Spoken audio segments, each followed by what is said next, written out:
Many of you know that I grew up in Astoria, a small town on the Oregon coast. And every year around this time, I'm especially drawn to the experiences I had around Pesach. Astoria was truly a quaint town. There was one main downtown street, a wonderful little independent bookstore where the owner always knew just what book to recommend to me. There were beautiful views of the Columbia River. There were friendly people and a sprinkling of artists.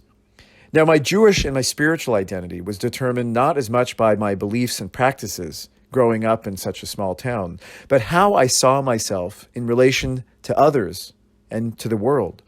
I know that my experience was quite different than so many people in this community who grew up in Montreal or as part of a larger Jewish community. In my school, I was one of a few Jews. We didn't have a synagogue, and our only Jewish family was a small chavurah which gathered together for the major Jewish holidays.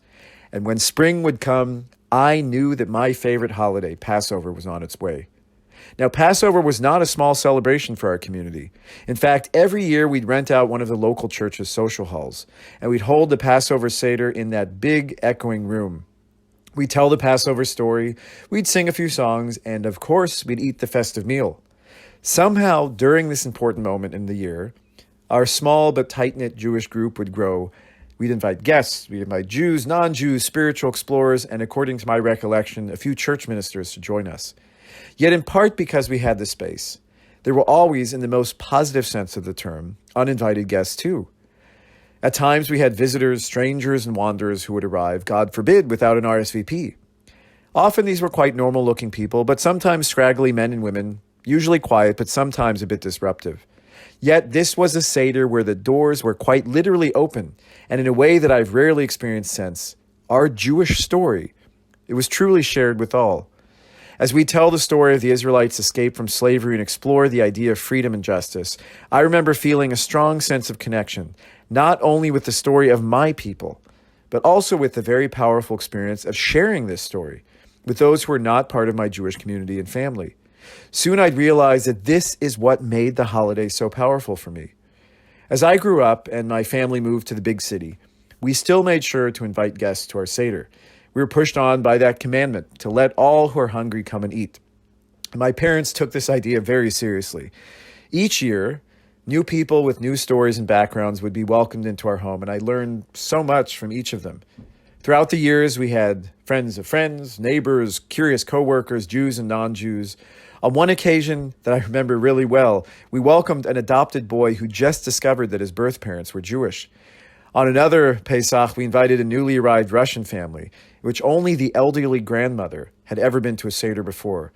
And I'll never forget when she started to cry when we started singing Dayenu. Every year was a different set of guests, and every year a different moment of connection, brought on by the process of celebrating and sharing the holiday with others. Passover is, on the one hand, it's the most Jewish of holidays. We sit around the table and we're recalling our uniquely Jewish journey. This is, of course, our origin story, the ultimate experience that we shared as a community, and something so important to our individual and collective identity that we're commanded to feel as if we were actually there with the wandering Israelites. Through words, through foods, through songs, we hold on to this story and make sure that it's the most meaningful and dynamic experience that we can have. It's our story. But we know that Pesach is also the most universal of holidays too. There's the theme of redemption and freedom, of overcoming challenges and strengthening community. And that's something that all people, no matter what their cultural or religious background, can connect with. Now, many of us, especially here in the liberal community, we've taken the universalism one step further, and we bring in the discussions of current events and issues, adding readings and thoughts about modern slavery and oppression into our Seder experience. As I've always felt, we are best fulfilling the purpose of the Seder when we can both powerfully retell our story, the Jewish story of Pesach, and also use it to reflect on and make a difference in a world that is in so much need of the lessons we've learned. It's the ultimate mix of Jewish and universal.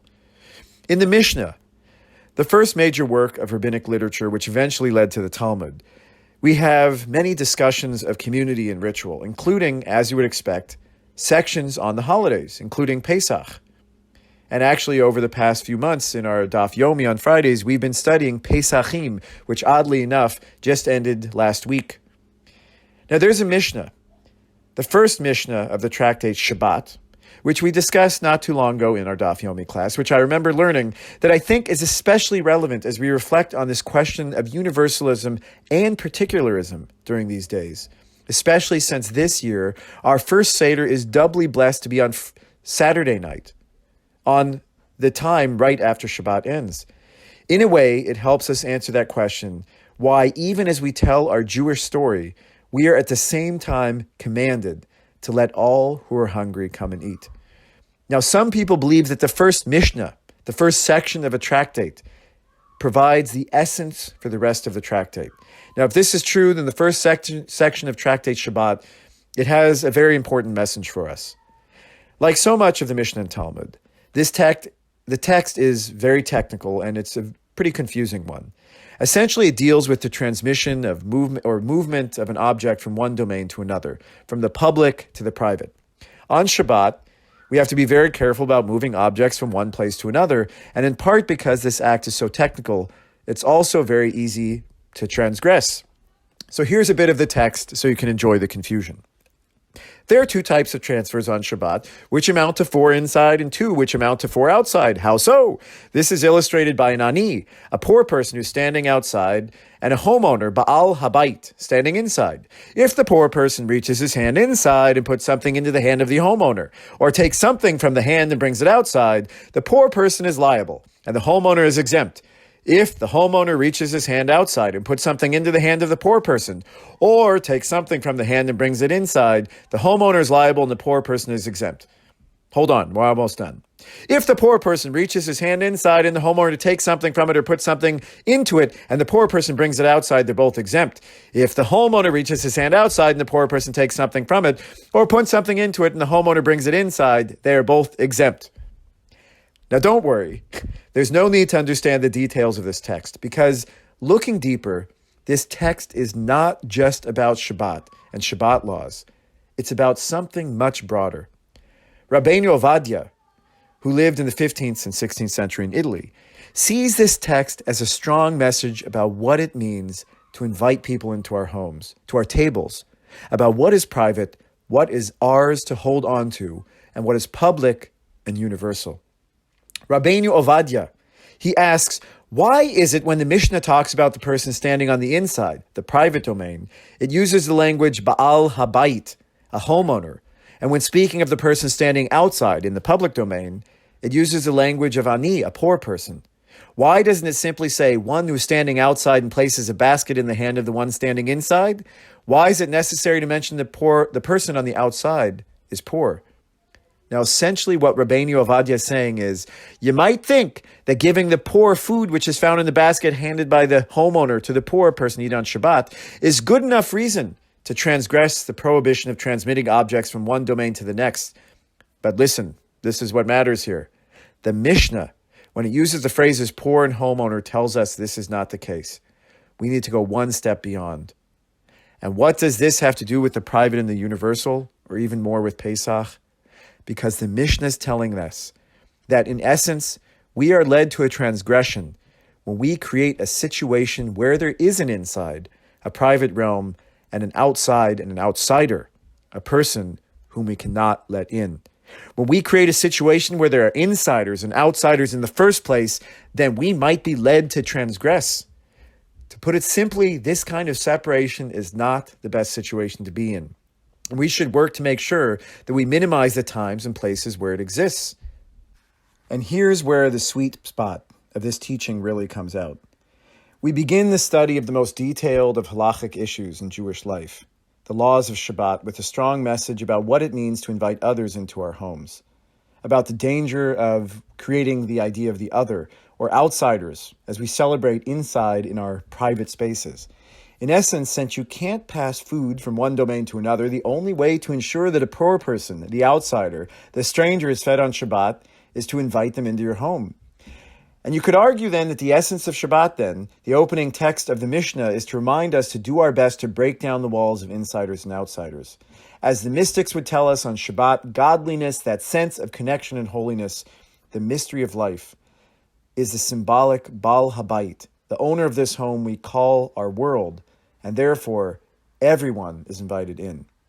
And from Shabbat to Pesach, Rabbi Shlomo Carlebach used to teach, you may think you can sit down to your Shabbat table without guests, without poor people, but you really can't.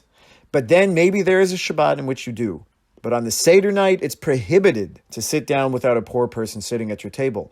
Kol divchin yeteh v'yechol echoes the Aramaic of the Haggadah. All those in need shall come and eat. So this is not simply a time to invite the poor, but I also take this to mean that we need to open up our tables and our hearts to those who are most different than us. Obviously, this year, we may not be able to invite all of the people we want to our Seder. Yet symbolically, the value is just as powerful, maybe even more so during this year's pandemic Seders. We need to share our story, our unique Jewish story, and search for its universal power. Teach to others and learn from others. Share our food and share the experience. We know that the spiritual task of opening our hearts to the other is not easy. The well-known 20th century Musar teacher, Rabbi Shlomo Wolbeis, explains, we see ourselves in the other, as if every person we encounter is simply a mirror in which we see ourselves. That is to say, we have not yet freed ourselves from the self-centered perspective to see that the other is not identified with us. The other is precisely other, different from us in essence, and it is incumbent upon us to focus on the way the other differ from us and see that which the other needs, not that which we need. So here we are. The Shabbat before Pesach officially starts tonight. Shabbat HaGadol, the great Shabbat. The traditional Haftarah that we read today ends with Eliyahu Hanavi, Elijah the prophet, restoring the hearts of parents to children and children to parents, and bringing all people and families together in peace. Of course, the next time we encounter Elijah is at our Seder tables, tonight, when we open the door and welcome him in. But I hope we don't forget what Elijah really symbolizes.